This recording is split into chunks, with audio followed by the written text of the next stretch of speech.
This video is sponsored by A to Love. They're a handcrafted accessories brand that makes these absolutely gorgeous pieces of jewelry. I got the Royal Treatment ring, the Chariot ring, and the Burn Your Bridges necklace, and even though I'm in quarantine and I don't go anywhere, I think I've worn them every single day since they came in the mail. They are so nice. Click the link in the description to sign up to their newsletter and you'll automatically get a $25 gift card. And by doing that, plus leaving a comment on this video, you'll be signed up to win a $500 gift card. Yes, 500 USD gift card to A to Love. The winner of the giveaway will be emailed within 1 week of this video going up, so make sure you do not sleep on this.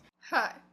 Hello and welcome to the Gay Snake Zone. The Onision documentary has dropped, and so the wave of commentary videos crashes down upon us. I got things to say. How do I not set my oregano plant on fire today? Okay. So this documentary, if you haven't heard, is the product of Chris Hansen's investigation into Onision last year. Not Greg going to jail, not YouTube tightening its policies about predators on the site, not any sort of justice for the victims, no. This is what we get. In fact, most of the victims did not want this documentary made, still do not want anything to do with it, and yet their stories are being told against their will. So that's interesting, isn't it? I think when Chris Hansen started making videos or live streaming about Onision last year, we were all a bit dazzled. Maybe we were a little validated that something that had been obscure-ish YouTube internet culture was gaining recognition from this mainstream media daddy figure who was gonna swoop in and save us all from the big bad onion. It took us a while, or honestly it took too long in my case to realize that Chris Hansen was not benefiting us, the YouTube community, in any way. He showed up on this platform and went, I am the arbiter of Onision drama now. And we all went, yeah, you're Chris Hansen. We'll let you do that. That would have been fine. That would have been justifiable. I would happily support him if he had actually delivered on any sort of promise that he'd made, any sort of justice for the victims. But that did not happen. Chris Hansen did not have a prominent YouTube channel before this. Somebody suggested that he looked into Onision, and I guess the story intrigued him. And what kept him talking about it for so long was obviously the insane amount of views and money that he was getting from talking about it. So, welcome to YouTube. That's how it works around here. You talk about Onision and people click. So he found that a little exciting, I think. Yeah, anyway, so he just kind of took the story that he scooped up from the YouTube community and from the people who he interviewed and ran off to make his own documentary about it. Just gonna keep talking about it and getting shit tons of views and money on a more mainstream platform. So that's a little icky, I guess. So a couple of weeks ago, I and pretty much every YouTuber who's ever talked about Onision received this email from someone at Discovery who was like, hey, the documentary, early access just for you, baby. Make sure to give us free promotion when it comes out. You know, expecting to further milk the community that this story came out of for free promotion without actually giving us any respect. That's interesting. And that is one of the reasons that I wasn't gonna talk about this. I was like, no, I'm not gonna give them any free promotion. But now the documentary is out. Actually, it's like a 3-part series and 2 of the episodes are out. Now they're coming out and you guys are messaging me about it. And my logic is, if I recap the interesting things about it here, less of you will be tempted to go watch it. This is not free promotion. This is an antagonistic video. Don't go watch their stupid documentary. Watch me and other YouTubers make fun of it instead. Critiques going from surface level to more bad. They have a lot of like cringy, stock footagey looking dramatizations in it, but like honestly that's fine. Like we lived through the Shane Dawson documentary era on YouTube. Like this thing is Oscar worthy in comparison, but for some reason they have like a lot of these just like out, just like around, just like hung on the walls or above a camera setup for that like dollar store hacker den vibe. What, do you think all YouTubers just have these around their house? I am an outlier and should not be counted. I can actually see surprisingly well. They also say that Onision was honorably discharged from the army as a conscientious objector, which is what he says, but a lot of other people online, YouTubers, have poked holes in that. Basically, okay, that's what he says about it, but it doesn't seem true if you look into it. I know more about the Onion Man than you, Chris Hansen. Oh, what am I doing with my life? They had a very brief montage. We'll get to this later, but they had a very, very brief montage of some commentary YouTubers, like snippets of videos of people being like, that onion, and they had a social repose video in there, and that's just, oh, Oh, Sweaty. Oh, Sweaty, what are you doing? There's this moment where they focus way too much on, like, petty back and forth between Chris Hansen and Onision, like, oh, he said this about this, but I said this, and then he did this, and he responded, and he made this video, and then I did, and this is why we couldn't come up with, like, when to do an interview, and this is why he didn't want to be interviewed, and this is what he said about, it's like, we don't care. We don't care. Chris Hansen, you are not the protagonist of this story. We don't care.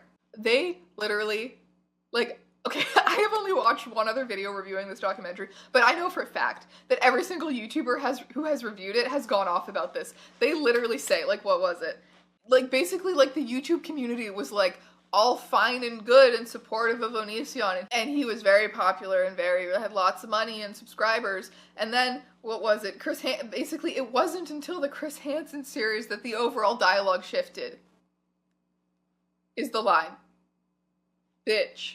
It's very clear watching it that Chris Hansen and other people behind this don't have a very high opinion of YouTube at all. It really only bothers to characterize YouTube as, like, this weird, quirky, like, kind of nebulous Wild West type space. It only goes into any sort of explanation of, like, the culture of, like, early YouTube, like, around pre-2010 and 2010 era YouTube, and how those conditions kind of gave rise to Greg's channel initially, and how the issues with Shiloh played out against that backdrop. And then one day Chris Hansen showed up and got him. That is a 10-year time skip. What could possibly be going on that, like, weird little quirky website over there for all that time? I don't know. Maybe the community was doing, like, 95% of the work in investigating and exposing him and tearing down his career. Maybe he was getting, like, 10,000 views a video by the time Chris Hansen showed up. The things with Shiloh and Onision happened in 2011, I believe, like, the public drama. Drama is not a good word here, because one, I feel like that detracts from how, like, incredibly horrible and traumatic of a thing this was to happen to her to call it drama, and two, the YouTube drama community as it is today did not exist back then. But I feel like most of that public drama was around 2011, 2010, right? I was 12 years old at the time, and you better believe that I was following it when it happened, because I am and have always been a little internet trash goblin. My brain is severely rotted. Like, I think on some level it's always been weird to me to be, like, a YouTuber who's now contributing to the conversation around this, because I literally grew up in this YouTube realm. So when I hear people reference the fact that this is something that the YouTube community has been investigating for an entire decade, like, I don't take that lightly. Like, just to put it into perspective for you, I was a child 10 years ago, and I could still go on YouTube back then and see videos of other YouTubers roasting the hell out of Onision and talking about all this problematic stuff that he did or said, and I could watch him getting into these train wreck debates with people. Like, literally just play the fuck— why are we still here? Why? So the Chris Hansen documentary, like, the only time that it even, like, vaguely alluded to there being, like, a community of people on YouTube who were calling out Onision, it called it, like, influencer TMZ or something was a phrase they used, which is just, okay. Like, really blatantly trying to make it out to be people who were just exploiting drama for money and didn't really care about it, which is so funny coming from them. Just, ah ha ha ha, I'm laughing, it's so funny. If you were to watch this documentary, like, if you were an older person coming across this documentary, I feel like you would come away from it with the idea that YouTube is, like, this funny little site filled with I'm a banana tier content and the occasional predator lurking under the surface, preying on our children. Like, the boomer goggles are on. I'm so curious how would you even translate the experience of being, like, holistically entrenched in this horrible swamp of someone's life and various evil deeds over the course of, like, a decade? And, like, how would you translate that into a film? Like, what even is this? Like, what have we done here? Like, how do you even begin to explain what it's like to be in that loop to someone who isn't? If it weren't for that documentary, Don't Fuck With Cats, I think I would be skeptical that this kind of thing could translate well into film at all. But it does exist, and it's really good. And you know why that is? Because they let the regular internet users who did the investigating do a lot of the storytelling, and because they grounded the film with those people and their online community, and that's what made it so interesting and so good. I think we could have had a good Onision documentary, but Chris Hansen's ego has robbed us of that brighter timeline. So with all of that being said, I don't think that the film is just, like, irredeemably horrible, the worst thing I've ever seen in my life. I think if you didn't have any prior knowledge of this situation, it would be like a neutral viewing experience.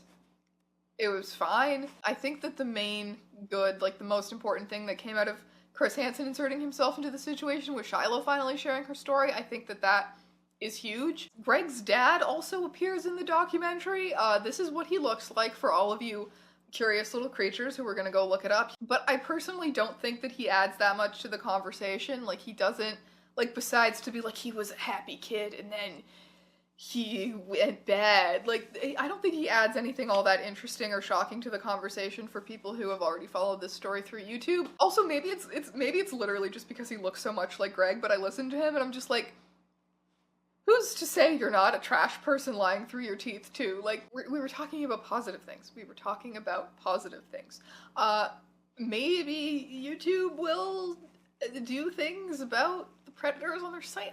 I really highly doubt that, because I don't think anybody behind this documentary is trying to achieve that, so it probably won't. I mean, I guess it raises awareness technically, but I don't think it's gonna happen. I think YouTube is well aware of the problem, but someone for some reason has not deemed it something that they're gonna take too much preventative action against. Positives. They showed a re-upload of one of Greg's videos, one of his response videos to Chris Hansen, and it was a re-upload from a channel called Ben Shapiro XXX Gaming, so that was just fully on screen for a little while. My list of positives was not really in any sort of order, because I do think this last one is up there with the most important ones. I do think that the Chris Hansen investigation, the series of live streams that he did last year is what I'm referring to when I say the Chris Hansen investigation, because I feel like that makes it sound very legitimate, but really what he was doing was making YouTube videos, so just like the rest of us, but he thinks he's too good to make YouTube videos, which of course is why he had to go do this with the story, and not really give any sort of credit or respect to the YouTube community that gave him this and that suggested that he do this in the first place. Anyway, I'm being a hater again. Okay, I do think that the Chris Hansen investigation drove Greg into an even darker, damper internet swamp hole. I mean, it drove Kai off the internet entirely. I feel like we haven't heard that name in years. Obviously some good has come of this. I think raising awareness about Greg is good. I think empowering Shiloh to tell her story is good. Maybe not so much to tell the stories about all of the other victims, which apparently she's been doing. So, being a hater. But anyway, yeah, please do remember that the series about Onision on Discovery Plus, involving Chris Hansen, is being made against the wishes of a lot of the victims. Doesn't really have any new information that YouTube hasn't already investigated, because, again, it's all just recycled YouTube content that he's packaged up in a new mainstream boomer box. That's what it is. So don't watch it, don't support it. Thank you so much for watching, friends. And I will see you in another video very soon.